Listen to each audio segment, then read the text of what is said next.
Iraqis across the country voted Saturday in provincial elections that will help shape their future. But regardless of the outcome, it is clear that the Americans are already drifting off stage, and that most Iraqis are ready to see them go. We feel comfortable, very safe when we don't see American army trucks in the street. It's a sure thing when we don't see armed people, trucks, and weapons in the street. The signs of mutual disengagement are everywhere. American helicopters and drones may be in the sky, but Iraqi boots are on the ground. The end of an era comes not in a single moment, but looking back, it has become evident that the mood has changed, power has shifted, the world is not the same. In the United States, many Americans view the war as already over, even though more than 140,000 soldiers remain on Iraqi soil. President Obama has made it plain that Iraq is not his war. He wants to focus on Afghanistan. We're going to have some difficult decisions that we're going to have to make surrounding Iraq and Afghanistan most immediately. Any arguments in Washington about the troop withdrawal seem almost moot here in Baghdad.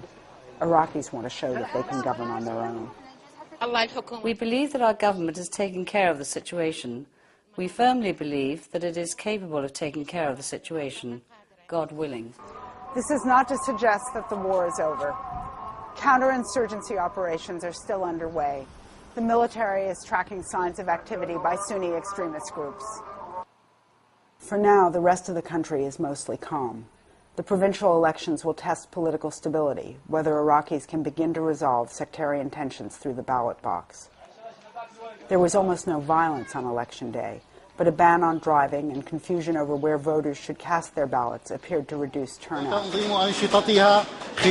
United States disengagement started in earnest in November, when the Iraqi parliament approved a new security agreement with the Americans that sealed the date of departure by the end of 2011 and almost immediately changed the balance of power. We have a responsibility to build up our security and military forces as long as we depend on the pact. The pace of withdrawals will be accelerated and will occur before the date set in the agreement. The outlook of Iraqi citizens has changed as well. They are more confident that their problems are their own and that the Americans cannot fix them and often have only made matters worse. The Iraqis have a wise leadership that can govern the country without Americans. The resentment of Americans boiled over in 2007 after Blackwater security guards opened fire on Iraqi civilians, killing 17 of them. Iraqis saw Americans as having a casual disregard for their lives. Such anger emboldened Iraqis to drive a tough bargain on the security agreement.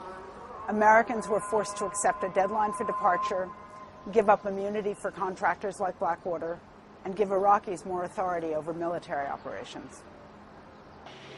Now, for both sides, there is the feeling that something has changed and that whatever happens next, Iraq will not return to the way it was. It's a time of significant transition for the Iraqis because they'll select new provincial governments. I believe 75 or 80% will change. We'll then elect new district and sub-district leaders, and then we'll go into national elections and select new national leaders. So that time of transition is very vulnerable for them. And oh, by the way, we'll begin to reduce our size here. Still, the American era in Iraq is nowhere near a final act.